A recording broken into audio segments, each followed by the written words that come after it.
그러면 이제 오늘의 행사를 시작을 해보도록 하겠습니다. 부천 만화대상은 작품성과 대중성을 인정받으면서 한 해 동안 가장 주목받는 만화를 매년 선정을 하고 있습니다. 올해에는 유독 다른 해와 다르게 눈에 띄는 점이 있는데요. 그것은 바로 소재입니다. 한 작품은 한국 전통의 무속을, 다른 작품은 좀비와 사회 비판으로 독자들의 마음을 사로잡았는데요. 오늘 이 시간에는 두 작가님을 모시고 작품에 대해서 좀 더 심도 깊은 이야기를 나누는 시간으로 마련해 보았습니다. 그럼 박수로 두 작가님을 모셔보도록 하겠습니다. 박수 부탁드립니다.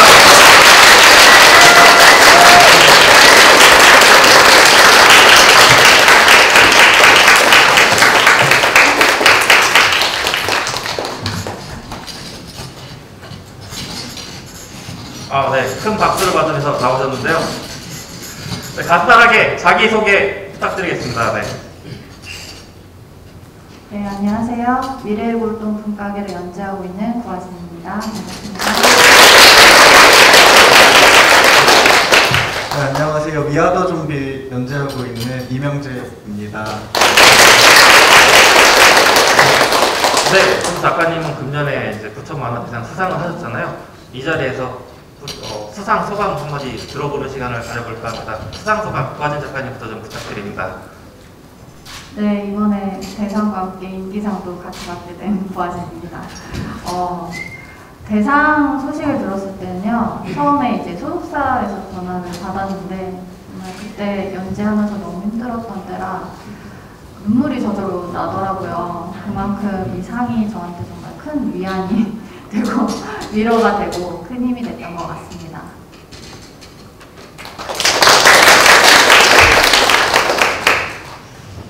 저는 워낙 가까이 될지 예상도 못하고 있었고, 그래서 처음 피디님 통해서 소식 들었을 때 얼떨떨했고, 사실 지금도 얼떨떨합니다. 상을 받겠다는 사실도 약간 이게 맞나? 내가 받아도 되나? 이런 생각이 크고요. 여기 앉아있는 지금도 내가 왜 여기 있지? 약간 이런 실감이 좀 계속 안 나는 것 같아요. 그리고 좀 부담도 아무래도 좀 가지게 된 것도 있고, 좋으면서도 더 열심히 좀 해야겠다 이런 생각이 좀 들었습니다. 네. 좀 더 실감 나도록 더 큰 박수 부탁드립니다.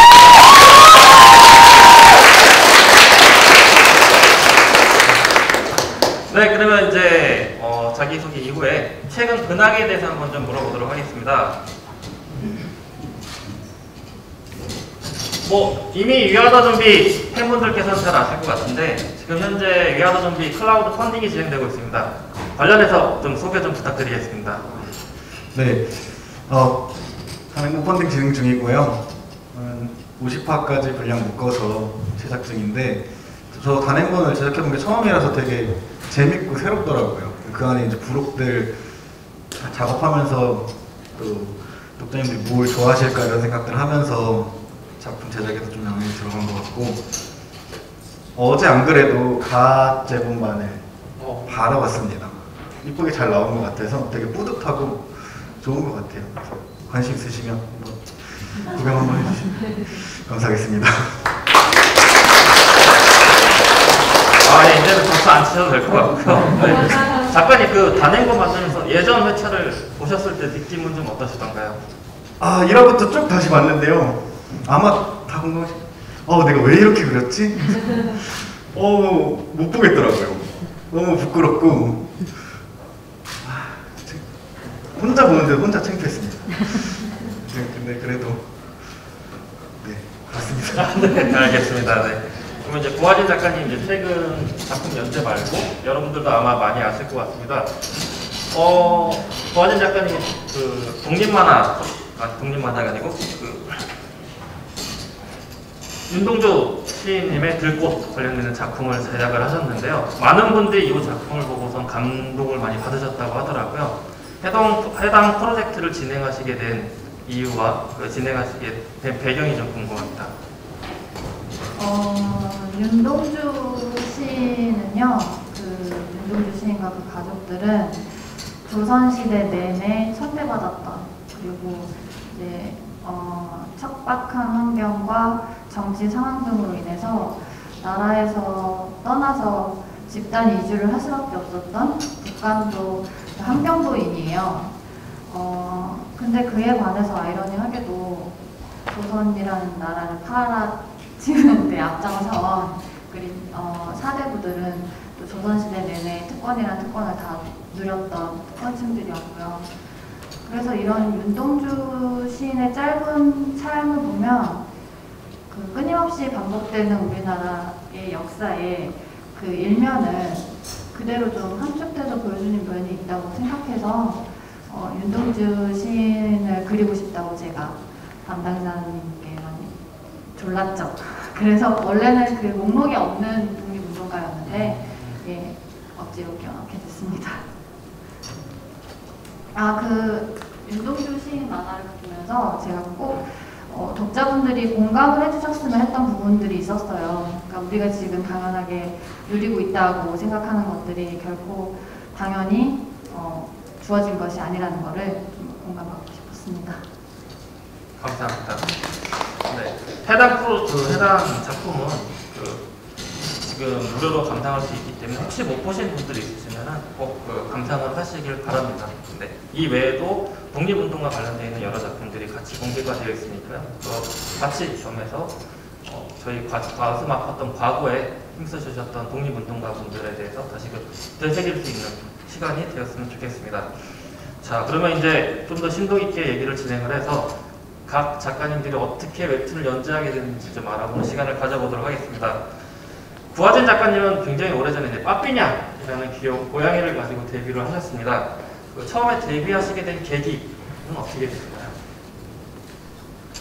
사실은 데뷔를 생각 안 하고 습작으로 이제 키우던 고양이를 주인공으로 해서 습작으로 한 2편 정도 그렸었는데요. 주변에서 반응이 너무 좋은 거예요.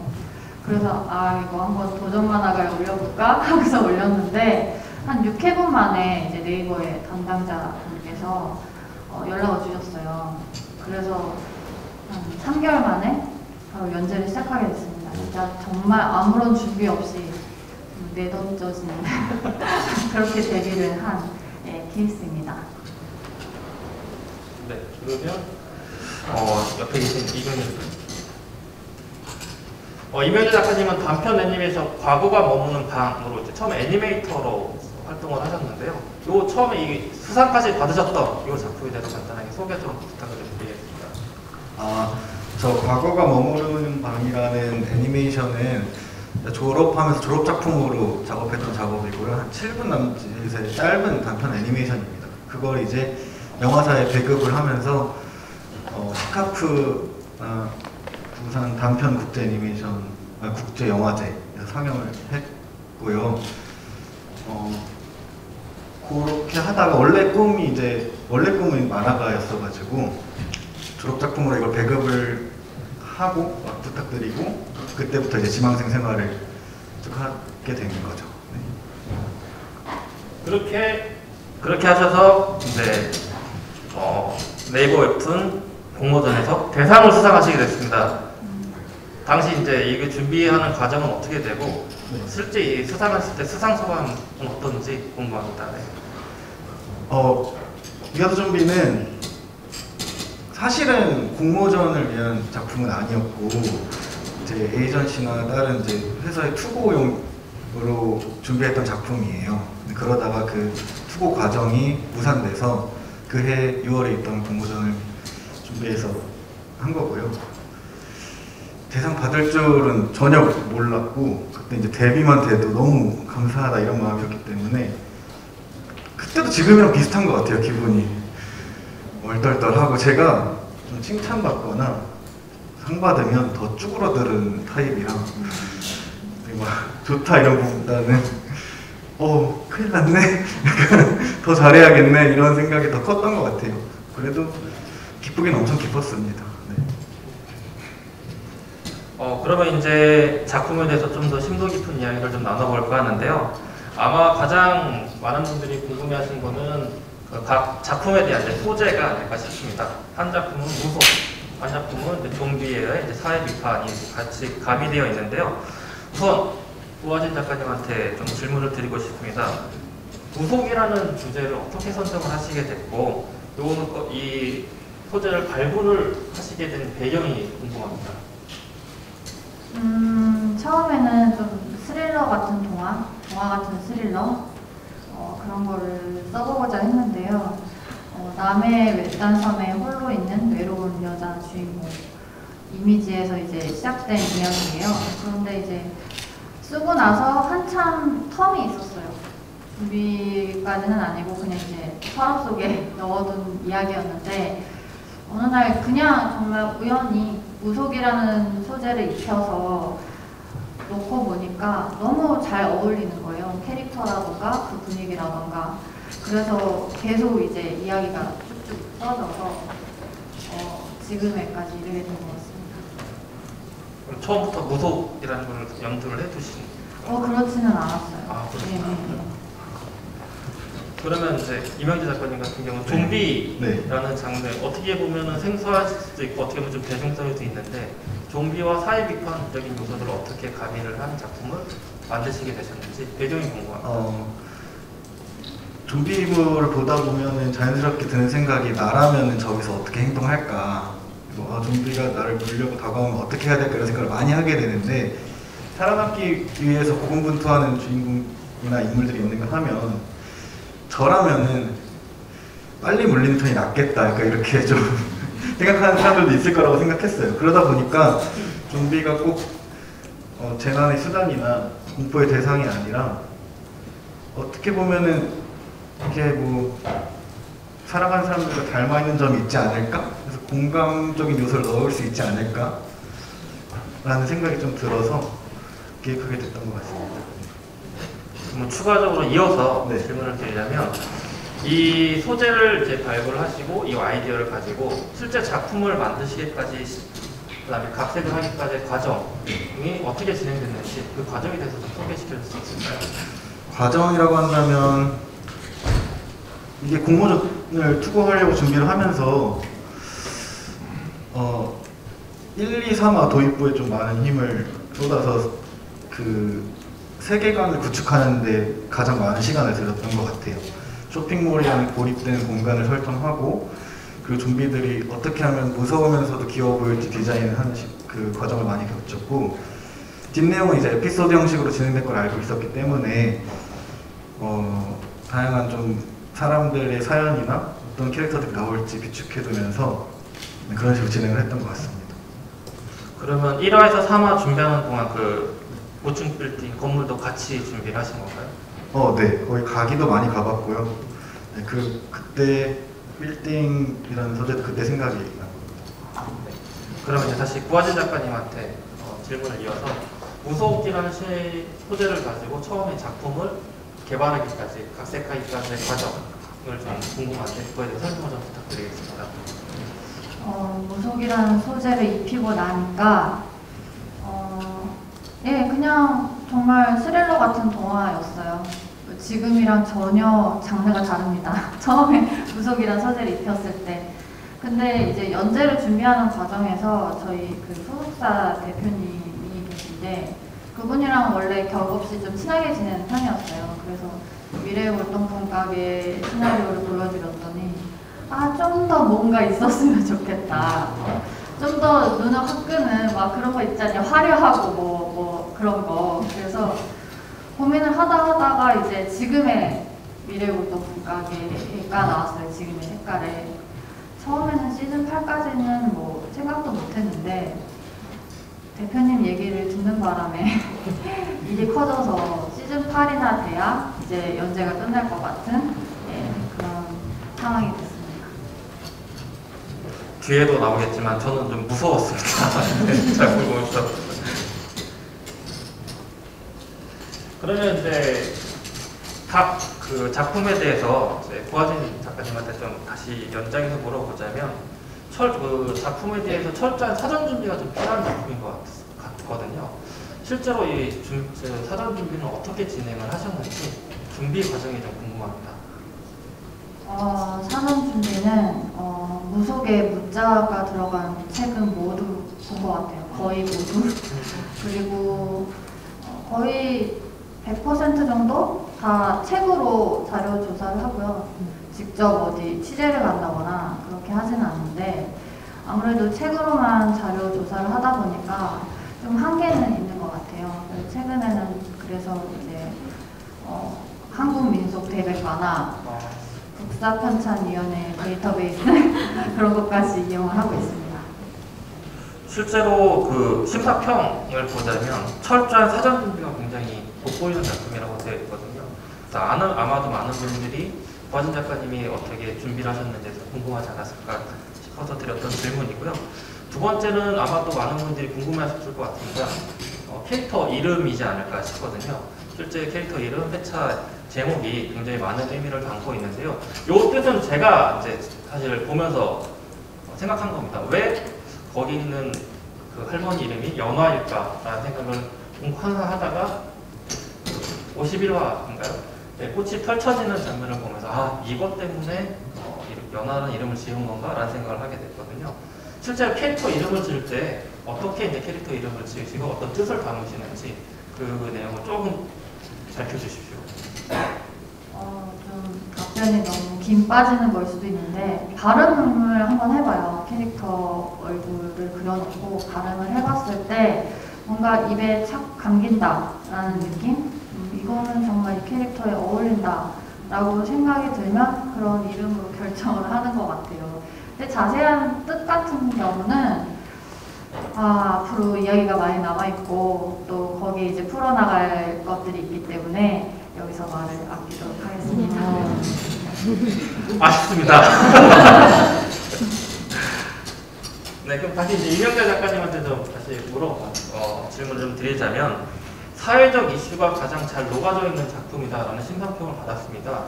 전비라는 작품의 사회적 이슈를 어떻게 이렇게 진짜 절묘하게 담을 수 있었는지 그 배경, 그 다음에 제작 방식이 궁금합니다. 네, 그 사회적 이슈라고 하니까 좀 무거운 것 같고요. 심사평을 봤는데 되게 좋게 받으셔서 되게 과분하다는 생각이 들었는데 사회적 이슈라기에는 조금 제가 다룰 수 있는 그 부분은 아닌 것 같고 다만 제가 주로 작업을 구상할 때 주변에서 불평하는 소리나 불만하는 소리나 SNS에 주로 밈이 되는 어떤 앓는 소리들로부터 영감을 많이 얻어요. 근데 그 지점이 공감을 쉽게 할 수 있는 부분이라고 생각했어요. 그리고 또 신기한 건 막 살기 힘들다, 요즘 뭐 집값 너무 오른다 등등 이런 사회적 이슈들 밑에 달린 댓글들은 또 웃긴 댓글들이 되게 많아요. 그래서 재밌게 풀 수 있는 여지가 있겠다라는 생각이 들어서 그렇게 했고 에피소드를 쌓고 그런 사연들을 발견하는 과정도 비슷한 것 같아요. 계속 주변 얘기 듣고 핸드폰으로 SNS 보면서 이 얘기 해야겠다, 이 얘기 하면 공감 많이 하겠다 이런 식으로 사용을 많이 하는 편입니다. 그러면 사회적 이슈에 대해서 뭐 기사라든지 이런 것들을 많이 챙겨보신다고 이해하면 될까요? 기사보다는 그냥 인스타랑 유튜브 많이 봅니다. 나중에 이제 작가님 SNS를 꼭 하고 가도록 하겠습니다. 감사합니다. 네. 그럼 이제 질문을 이어서 그 작가님의 캐릭터들은 다 각자의 사연을 가지고 있더라고요. 네. 네, 이런 사연들을 어떻게 만들게 됐는지, 어떻게 구상을 하게 됐는지, 혹시 주변에 있는 분들을 대상으로 만든 건지, 그런 이제 캐릭터의 사연이라든지 캐릭터를 만드는 노하우라든지 비법이 궁금합니다. 그냥 한마디로 하면 짜깁기 하는 과정인 것 같아요. 어떤 사람들에서 이런 면을 좀 보고 또 텔레비에서 나오는 어떤 캐릭터 이런 면들을 봐서 합쳐서 만들 때도 많고 그러다 보면은 되게 독특한 면이 많이 생기더라고요. 이 부분과 이 부분을 합쳐보고 이런 캐릭터에 또 처음 듣는 사연을 합쳐보면서 좀 묘하면서도 공감 가는 캐릭터를 좀 만들려고 하는 편이에요. 그래서 평소에 좀 사람들 만나거나 뭐 핸드폰 하거나 테레비 볼 때 쟁여놓는 편이에요. SNS를 꼭 팔로우하도록 하겠습니다. 네, 그럼 이제 다음은 다시 공통 질문으로 들어가 보고자 합니다. 가장 좋아하는 에피소드는 작가님이 생각하시는 가장 좋아하는 에피소드 내용은 무엇입니까? 네. 전 제일 좋아하는 에피소드는 기묘한 이야기라고 저 캐릭터 중에 소현명이라는 캐릭터가 있는데 그 캐릭터와 김인종이라는 주인공이 함께 외출을 하는 에피소드가 작업하기는 가장 힘들었지만 마음에는 많이 남는 것 같아요. 제가 원래 소현명이라는 캐릭터를 별로 안 좋아했고 개인적으로 엄청 비호감인 캐릭터로 만들려고 했어요. 근데 그리다 보니까 좀 짠해지는 구석도 있고 그리면서 콘티를 많이 수정을 했거든요. 대사도 많이 바꾸고 그래서 그러다 보니까 어쩌다 보니까 조금 반응이 매력 있는 캐릭터 쪽으로 가게 된 것 같아요. 그래서 배운 것도 많고 내가 뭔가 단정지어서 캐릭터를 그리면 안 되겠구나 그리면서도 진화시킬 수 있구나라는 걸 좀 많이 배웠던 에피소드인 것 같습니다. 개인적으로는 작가님 작품에 나오는 모든 캐릭터들이 좀 사랑스럽긴 합니다. 감사합니다. 네, 그럼 부하진 작가님 가장 애착이 가고 가장 마음에 들었던 에피소드는 무엇일까요? 시즌 1을 마지막을 장식했던 공병부와 에피소드가 가장 예전과 그리고 아쉬운 면도 있고요. 그 공병도화 편은 사실 한 5, 6화보는 더 늘어났어야 되는 에피소드였어요. 근데 좀 그걸 다 풀자니 좀 시간도 오래 걸릴 것 같고 또 그때 너무 많이 힘들고 지쳐 있었던 상태였기 때문에 네. 근데 그 공병도화 편 같은 경우는 미래골동품가의 작품의 가치관이 담겨져 있어요. 그러니까 우리나라 전통 신앙과 그리고 도학과 그 영리의 이 작품의 가치관이 뿌리내리고 있다는 것을 독자님들께 보여드리고 싶었던 그래서 욕심이 많이 나고 애정도 많이 가는 그런 그 에피소드입니다. 저도 관련된 에피소드를 좀 많이 좋아하는 편입니다. 특히 이제 제목에서 님은 님아 그 강을 건너지 마요라는 거에 대한 약간 답을 하는 듯한 제목이기도 해서 사실 그 전반적인 내용이 이 에피소드에 다 담겨져 있지 않을까 싶어서 개인적으로도 좀 많이 애정이 가는 좋아하는 에피소드인데 여기 계신 분들은 어떨지 궁금하네요. 그러면 이제 다시 부하진 작가님한테 좀 질문을 좀 드리겠습니다. 이런 에피소드 특히 이제 개인적으로 가장 그 마음에 들었던 구절이자 잘 보이실지 모르겠습니다만은 이 내용이 어떤 내용인지 싶어가지고 열심히 검색을 해봤어요. 실을 다 찾아봐서. 근데 검색 결과에 안 나오더라고요. 네. 네. 다시 켜주셔도 될 것 같습니다. 네. 이렇게 좀 찾기 힘든 이런 자료들 같은 경우 어떻게 이런 것들을 찾아서 작품 속에 녹아내시는지 사실 많은 작가분들이 이런 것들을 좀 궁금해하실 것 같아요. 이런 노하우들. 사실 저거는 점사라고 해서 여러분들 요새 흔히 무속인들이 방송에 많이 나오잖아요. 점사를 본다, 뭐 이렇게 점을 본다 이렇게 하는데 무속인들이 이제 어떤 누군가에게서 느끼는 아니면 전에 듣는 메시지 같은 성격의 것이라고 봐주시면 될 것 같아요. 그런데 이게 사실은 그 점사 내용이에요. 예. 근데 좀 약간 좀 시 같기도 하고 네. 가상말 같기도 한 그런 식으로 표현을 했습니다. 근데 이런 문구가 그 작품 속에 굉장히 자연스럽게 녹아져 있더라고요. 이런 어떻게 보면은 딱 봤을 때 굉장히 어렵게 느껴질 수 있는 내용들이 굉장히 많이 작품 속에 녹아져 있는데 이런 내용들이 너무나 이제 작품 속에 너무 부드럽게 너무 자연스럽게 녹아져 있는 것 같습니다. 그런 작품을 만들 수 있는 비결은 무엇이 있을까요? 글쎄요. 사실 답변을 아까 다 못 드린 면이 있는데 사실은 이거는 점사이기도 하지만 실제로 있는 구절은 아니에요. 저기에서 찬일불선에서 찬은 논어에서 찬을 따왔어요. 원래 저 한자가 그 뚫다, 뭐 꿰뚫다 뭐 이런 뜻인데 이제 논어에서는 철두철미하다라는 뜻으로 쓰이거든요. 그러니까 도서나 이제 경서 같은 것들 보면서 문장 구조 같은 거 이제 좀 흉내를 내서 제가 창작으로 사용도 한 한자도 있고 그렇게 해서 만든 점사입니다. 몰랐습니다. 어쩐지 검색을 하는데 진짜 안 나와서 이거에 대한 출처라든지 어떻게 이게 사용되는지 정말 궁금했거든요. 아마 저 말고도 또 다른 궁금하신 분들이 있으실 것 같은데 오늘 그거에 대한 해답을 얻지 않았나 싶습니다. 네. 이제 이명재 작가님한테 다시 질문을 좀 넘겨주셔서요. 만약 나라면 위아더 좀비에 만약에 나라면 작가님은 어떤 캐릭터가 될 것 같습니까? 저는 사실 저 주인공처럼 좀비가 창궐하는 시대에 1등이 갇히게 되면 그냥 거의 가만히 있을 것 같아요. 외부로 안 나가고 이런 천국 같은, 천국이라고 해야 되나? 이런 천국 같은 안락한 곳에서 그냥 계속 생활할 것 같은데 작가님이라고 하면 어떻게 생각하실까요? 네, 저도 당연히 주인공 캐릭터 김인종인데 왜 그럴 수밖에 없냐면 제 어떤 욕구가 많이 투영되어 있는 캐릭터예요. 그래서 이게 만화에 보면은 저 캐릭터는 사고를 치거나 누워있거나 둘 중 하나예요. 그래서 저도 아마 그러니까 제가 하고 싶은 행동들을 저 캐릭터에다가 넣고 있습니다. 네.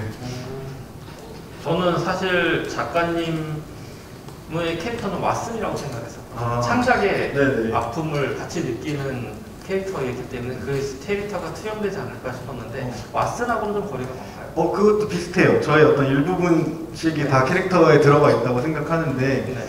그 그림 그리고 글 쓰면서 어려워하는 마음은 이제 그 캐릭터 왓존슨 캐릭터에 들어가 있다고 볼 수 있을 것 같아요. 네. 그럼 모든 캐릭터가 다 작가님이라고 부분적으로는 들어가 있지 않을까 네. 생각이 들어요. 여튼 근데 메인 캐릭터가 작가님의 가장 메인이다. 네, 아바타이다라고 생각을 하면 되겠죠. 맞는 것 같습니다. 네, 알겠습니다. 네, 그럼 다시 공통적인 질문으로 좀 들어가서 양 작품에 보시면 굉장히 시대를 관통하는 소재들이 좀 있습니다. 우선 위아더 좀비의 이명재 작가님한테 질문 드릴 것 같은데요. 지금 작품에 보면 처음부터 게임 소재로 철권이라는 게 나오더라고요. 어떻게 보면 시대를 관통하는 게임이라고 그러면 뭐 리그 오브 레전드라든지 여러 가지 유명 게임이 있는데 그거와는 좀 다른 이제 철권이라는 게임을 이제 그 작품 속에서 사용하신 배경이 좀 궁금하고요. 혹시 철권을 좋아하시는지도 궁금하기도 합니다. 철권은 진짜 많이 고등학생 때 많이 했지만 잘하지는 못해요. 철권을 어디서 잘한다라고 당당하게 말을 할 수 있는 분이 거의 없겠죠. 철권은 워낙 어려운 게임이니까. 철권을 넣게 된 계기는 철권이라는 게임이 좀 들으면 반가운 기분이 드는 게임인 것 같아요. 너 철권 잘해, 철권 해 이렇게 물어봤을 때 알고 잘하면 되게 반갑고 철권 좋은데 이런 매니아적인 부분도 있고 그래서 좀 넣게 된 것 같고 그리고 그 격투 게임이라는 거가 옛날에 초등학교 문방구 앞에서 게임할 때 옹기종기 모여서 하고 돌아가면서 하고 그런 이미지들이 좀 저한테 있어서 철권을 가져다 썼습니다. 그럼 어떻게 보면 어렸을 때 그 같이 문방구 앞에서 모여서 게임하던 그런 것들이 이 그림 안에 녹아났다고 볼 수가 있겠네요. 네, 그 모습을 좀 생각하면서 저 컷을 그렸어요. 철권에서 메인 캐릭터는? 화랑. 알겠습니다. 네, 그럼 다시 구하진 작가님한테 넘어가서요. 그 캐릭터들이 미래라는 캐릭터가 입고 있는 옷이 공포의 메인 구단이 나와서 굉장히 반갑고 좀 놀랐습니다. 네, 공포의 메인 구단을 사용하시게 된 배경, 그다음에 허락받기까지의 과정이 궁금한데요. 그거에 대해서 설명 좀 부탁드리겠습니다. 사실은 이거는 개그맨한테 여기 어느 부분에서 웃어야 돼요? 라고 묻는 것 같은 질문이어가지고 제가 조금 민망하긴 하는데요. 미래가 있는 티셔츠들은 다 공통점이 있죠. 굉장히 오래전에 이제 봤을 법한 그런 로고나 캐릭터들이 그려져 있는 거고요. 네, 그냥 유머 코드로 넣기는 했어요. 근데 넣기 전에 아무래도 이현세 선생님한테 허락을 구해야 해서 아는 분이 울진에 이현세 만화거리 벽화를 그리셨어요. 그래서 그분한테 이제 부탁을 드렸죠. 그래서 허락을 받아서 예, 넣게 됐습니다. 네, 너무 반가워서 이 소재에 대해서 너무 반갑다고 보니까 질문으로 한번 넣어봤습니다. 다른 질문으로 드려야 될 것 같은데요. 공통적인 질문 중에 하나입니다. 고하진 작가님한테 좀 여쭤보고 싶은 게 있는데 악역이 너무 무서워요.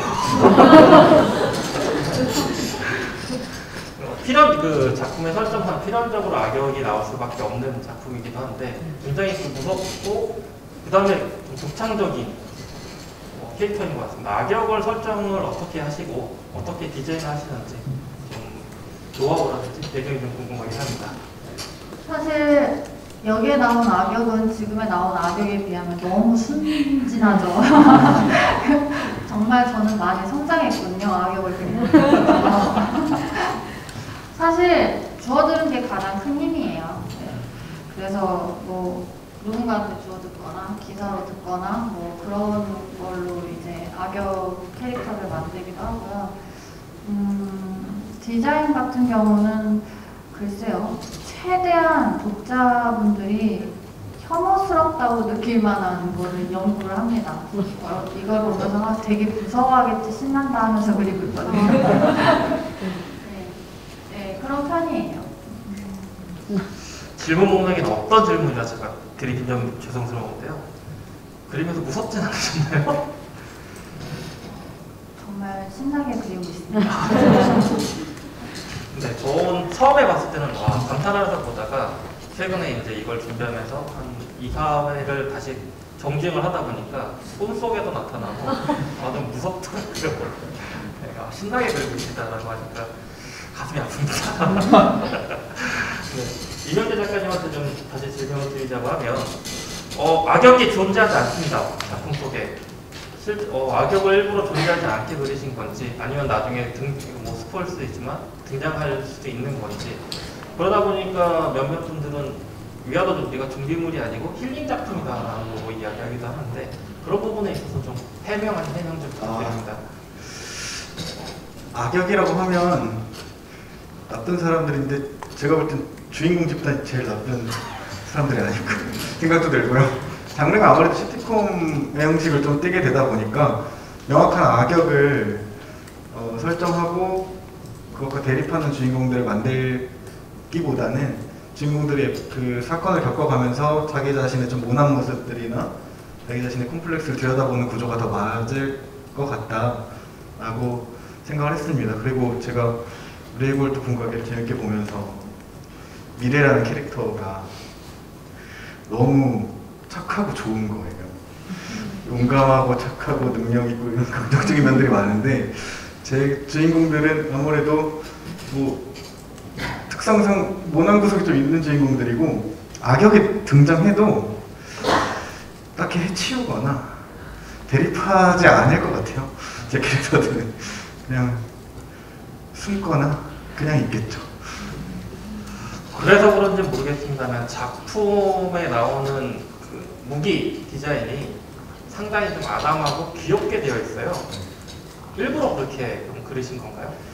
네, 좀 의도가 있습니다. 너무 잔인해 보이지 않게 하려고 했고 만화에서 좀비들이 항상 당하는 역할이라 무기까지 무섭게 만들면 좀비가 더 불쌍해질 것 같아서 좀 귀엽게 표현하려고 했습니다. 뭐 어차피 그래도 좀비들을 해치우는 건 결과는 똑같지만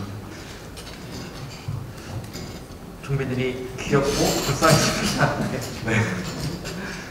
그렇다면 이제 좀비에 대한 이제 사실 악역은 어떻게 보면 좀비가 악역이 될 수도 있을 것 같은데 그럼 좀비에 대해서 이제 좀비라는 캐릭터는 아니겠지만 좀비들을 차용을 했을 때 많이 참고가 될 수 있었던 자료들은 무엇이 있을까요? 디자인. 네. 저는 그냥 그 일반 사람들 사진을 펼쳐놓고 그 사진을 보고 그 좀비로 바꾸고 하는데, 작업할 때 작가님도 다 마찬가지시지만 예능이나 유튜브를 쭉 틀어놓고 작업을 하잖아요. 그 룩을 그대로 따와서 많이 그려요. 최근에 이제 지구 오락실을 재밌게 봤는데 그 분들도 살짝씩 들어가 있습니다. 찾아보도록 하겠습니다.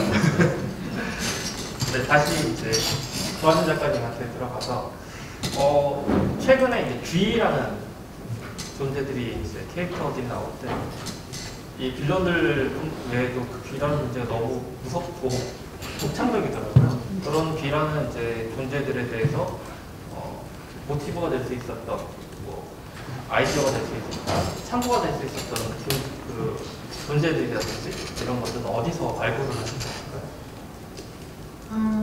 일단 이매진 캐릭터 같은 경우는 이제 조선 말기의 진영군이라고 그 조선의 라스푸틴이라고 칭할 수 있는 그 실존 인물이라고 해야 되나요? 거기서 사용을 했고요.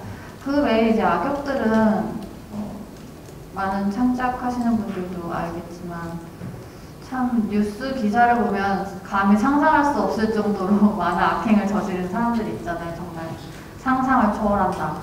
내가 작가지만 저것까지는 상상 못했다 하는 그런 이제 범죄자들 그리고 혹은 그 사건들 그런 것들 보고 많이 작품에 쓰는 것 같습니다. 전 무서웠습니다. 무섭다는 얘기를 몇 번이나 좀 모르겠는데. 그러면 이제 좀 더 작품에 대해서 더 이야기를 하자면, 고하진 작가님한테 질문 드리겠습니다. 이제 그 1부 후기에 8부까지에 대해서 이제 이야기를 펼쳐진다고 말씀하셨는데, 지금 현재 2부를 넘기는 이제 시점에서 앞으로의 이야기, 힌트라든지 뭐 여기 오신 분들만 알 수 있는 살짝 그 키워드 이런 것들을 좀 이야기해 줄 수 있으실까요? 사실 제가 앞으로 등장할 이야기에 대해서 말을 특히 아끼는 이유는요, 뭐 스포일러가 돼서 독자분들이 뭐 김이 빠진다던가 그렇다기보단 사실 결말을 다 정해놓고 있기는 하지만 쓰다 보면은 이야기가 이제 조금씩 변형이 되기도 하고 더 좋은 방향으로 갈 때가 있어요. 그런데 제가 이런 데에서 딱 굳히듯이 굳히기를 해버리면 제약이 생기더라고요. 그래서 특히나 말을 아끼고 있습니다. 그러니까 패스. 알겠습니다. 그러면 이제 다시 이명재 작가님한테 넘어가서 이제 1부 휴재를 진행하고 이제 2부를 시작할 것 같은데, 네. 2부는 언제쯤 시작을 하게 될 예정이신가요? 공지는 10월로 드렸는데, 그럼 다시 뭐 공지 드리겠지만 10월 안으로 복귀하는 목표로 하고 있고요.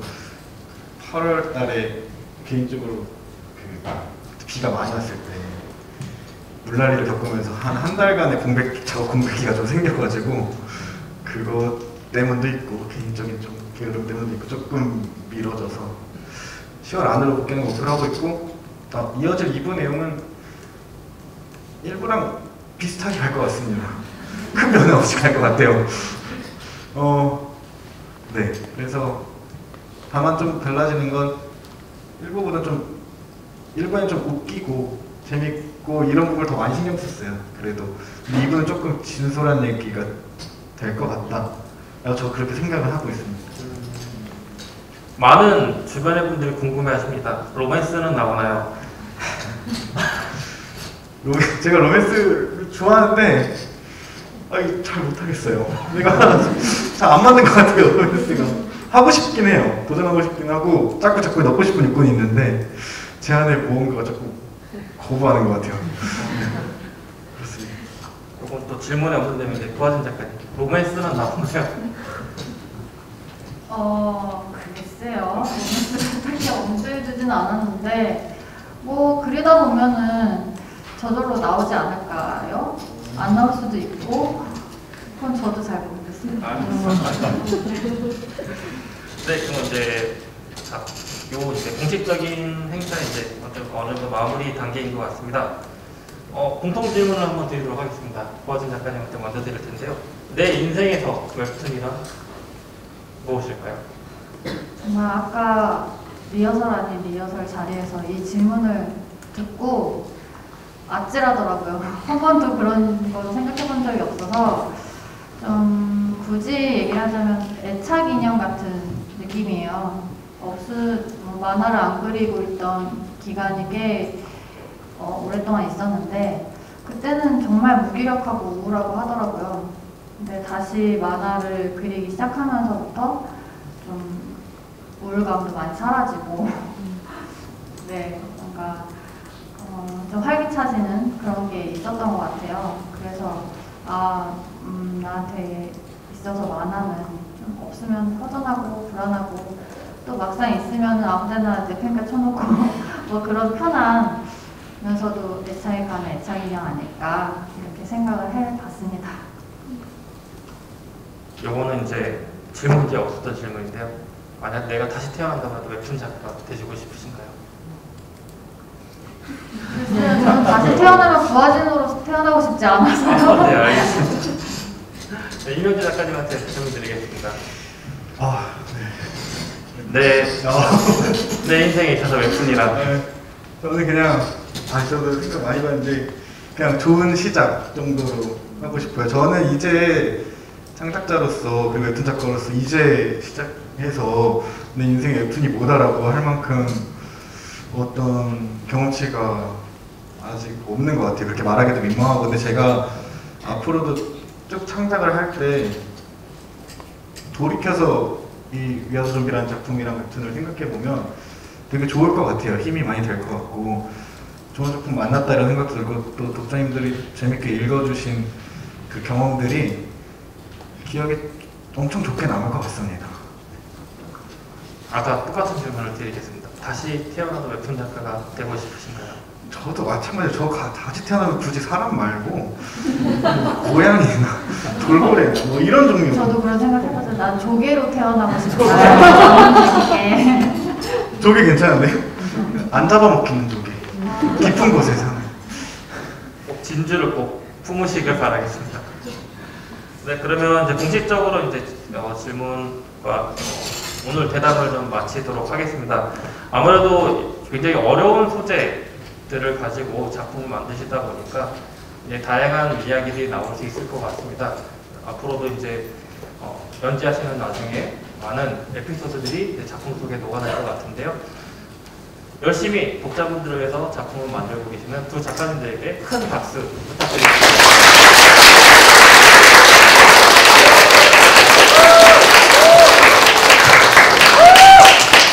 네, 공식적인 이제 행사는 여기서 이제 끝나고 이제 카메라는 꺼질 예정이고요. 부하진 작가님은 이제 또 다른 행사가 있어서 이제 이동을 하셔야 될 것 같고요. 이제 이명재 작가님과 이제 같은 경우에 이제 남으셔서 여기 객석에 계신 분들하고 이제 질문과 답변을 진행할 예정입니다. 잠깐 한 2분에서 3분 정도 이후에 진행하려고 하니까요. 잠시 기다려 주시고 이명재 작가님과의 이제 질문과 답변 시간 기대해 주시길 바랍니다. 감사합니다.